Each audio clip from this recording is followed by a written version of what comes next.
Selamat bertemu kembali dan salam damai beserta kita.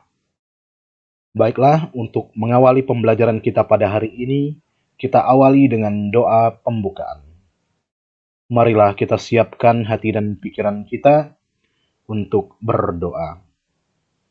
Marilah kita hening sejenak. Kita angkat tanda kemenangan Kristus dalam nama Bapa dan Putra dan Roh Kudus. Amin. Allah Bapa yang Maha Baik, kami mengucap syukur atas segala kesehatan dan kehidupan yang masih Kau berikan kepada kami.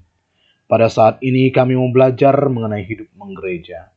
Ajarlah kami ya Bapa melalui guru dan teman-teman, serta berbagai hal di lingkungan kami. Semoga dengan ini kami semakin dekat dan dapat memuliakan Engkau. Amin. Baiklah, di hadapan kita ada emoji perasaan. Kira-kira dari gambar emoji perasaan ini, gambar yang mana mewakili perasaan kalian pada hari ini? Ada gambar yang marah, kemudian gambar tersenyum, dan gambar yang menangis. Semoga pada hari ini gambar yang tersenyumlah yang mewakili perasaan kita, karena kalau kita senang, maka kita akan belajar dengan baik pula. Baiklah, pada hari ini kita akan belajar terkait terlibat dalam hidup menggereja. Sebagai pertanyaan pemantik, apakah kamu tahu ada berapa pelayanan dalam gereja Katolik? Dan sebutkan. Baiklah, untuk mengawali pembelajaran kita pada hari ini, mari kita bersama-sama menyaksikan sebuah video. Saudara sekalian, umat beriman Kristiani dimanapun saja berada, salam sejahtera untuk kita semua, sehat dan bahagia selalu. Gereja sebagai umat Allah berkat sakramen pembaptisan menyadari diri, memiliki tanggung jawab, menunaikan tugas dan panggilan dalam 5 tugas pelayanan gereja. 1. Kerigma atau pewartaan. Tuhan Yesus mengutus umat-Nya dengan bersabda, "Pergilah, jadikanlah semua bangsa muridku, dan baptislah mereka dalam nama Bapa dan Putra dan Roh Kudus, dan ajarlah mereka melakukan segala sesuatu yang telah kuperintahkan kepadamu." Dalam Injil Matius bab 28 ayat 19 sampai ayat 20. Dengan ini, umat beriman Kristiani diberi kepercayaan, dipanggil dan diutus Tuhan Yesus untuk mengambil bagian dalam tugas pewartaan kabar gembira. Contohnya, pelajaran agama, pelajaran calon baptis, katekese umat, khotbah, dan lain-lain. 2. Diakonia atau pelayanan. Umat beriman Kristiani diberi tugas untuk melayani semua orang yang membutuhkan. Contohnya, pelayanan orang sakit, dana solidaritas, yayasan yatim piatu, panti jompo, dan lain-lain. 3. Koinonia atau persekutuan. Umat beriman harus membangun suasana hidup dalam persekutuan, yaitu menciptakan suasana hidup rukun dan damai dengan semua orang. Contohnya, berkumpul bersama untuk berdoa, gotong royong, kelompok Legio Maria, wanita Katolik, dan lain-lain. 4. Liturgi atau menguduskan. Umat beriman merayakan Ekaristi. Liturgi, terutama Ekaristi, bagaikan sumber yang mengalirkan rahmat kepada umat beriman dan menjadi puncak kehidupan gereja dalam seluruh aktivitas umat menuju kehidupan yang sejati.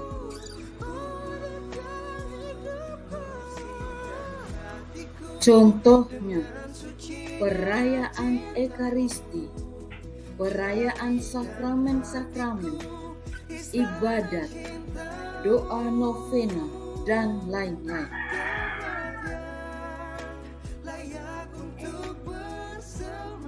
5. Martiria atau kesaksian. Konsili Vatikan II menegaskan bahwa gereja dipanggil untuk memberikan kesaksian kepada seluruh dunia, mewartakan Injil kepada semua orang, melalui kehadiran dalam fungsi sebagai garam dan terang dunia. Kita semua umat beriman Kristiani yang telah dibaptis dipanggil menjadi saksi-saksi Kristus melalui perkataan dan perbuatan. Contohnya, orang yang dianiaya, bahkan dibunuh karena imannya akan Yesus Kristus, merawat orang sakit, menolong sesama yang membutuhkan.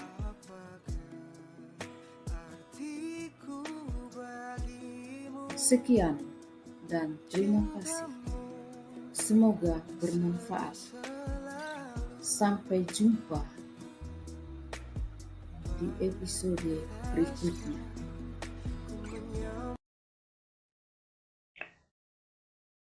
Dalam video tadi, kita sudah mengetahui bahwa pelayanan dalam gereja Katolik ada 5, yaitu liturgia tadi, kemudian pewartaan, persekutuan, pelayanan, dan kesaksian. Cara yang bisa kita lakukan untuk melibatkan diri sebagai wujud implementasi dari 5 karya pelayanan gereja dalam gereja Katolik, antara lain. Yang pertama, liturgia, seperti ikut sembahyang atau misa, ikut doa rosario, dan sebagainya. Kemudian yang kedua, pewartaan atau kerigma, seperti ikut serta dalam membawa kabar gembira tentang Allah. Sebagai contoh kecil, ketika kita membuat tanda salib, berarti kita sudah mewartakan Kristus.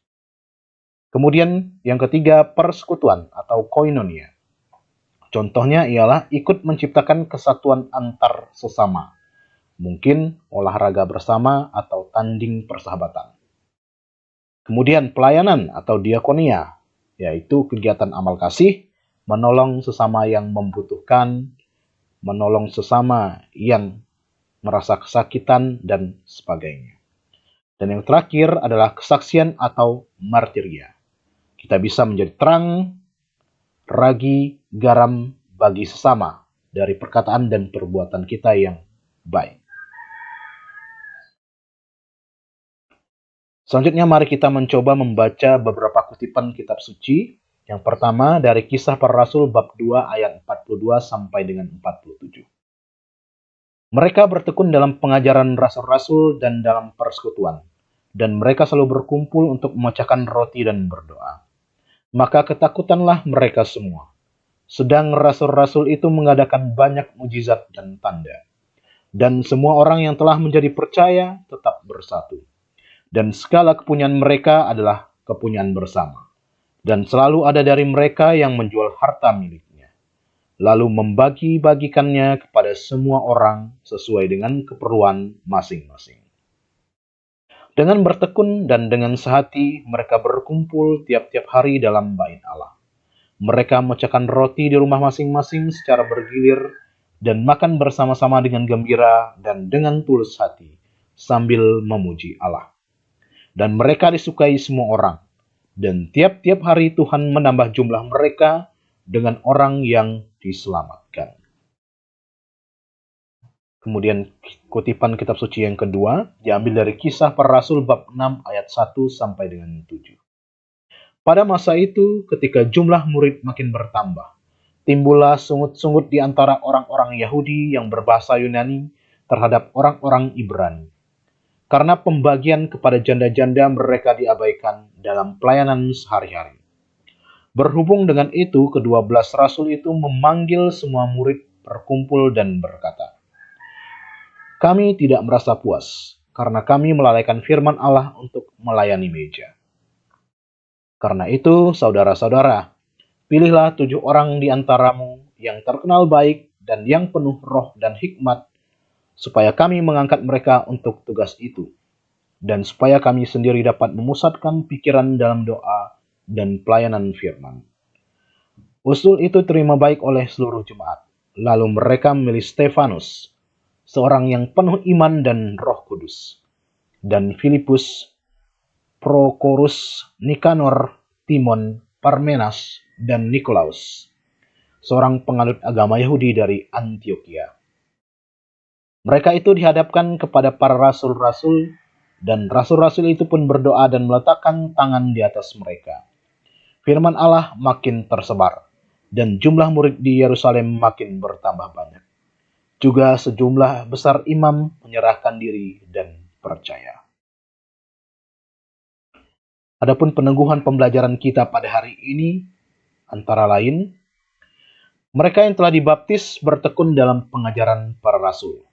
Bidang pewartaan yang dilakukan gereja sekarang adalah kelanjutan dari pengajaran para rasul. Para murid memecahkan roti dan berdoa. Perayaan Ekaristi dan doa-doa gereja lain adalah kelanjutan dari para murid memecahkan roti dan berdoa. Pengajaran firman dan doa membangun persaudaraan yang erat bagai sebuah keluarga.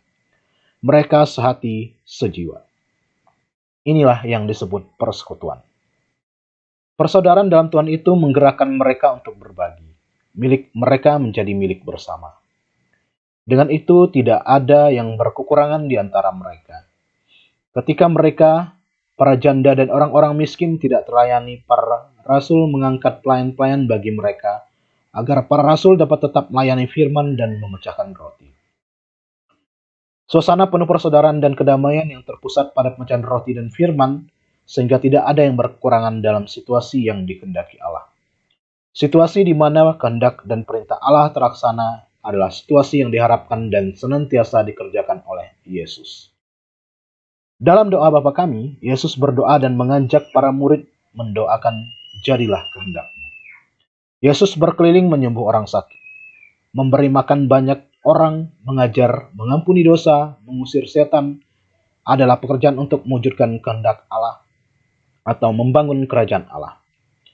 Jadi bidang-bidang pelayanan dan susunan pengurus gereja adalah sebuah usaha untuk menghadirkan Allah di tengah kehidupan manusia, sekaligus sarana untuk mengembangkan imannya.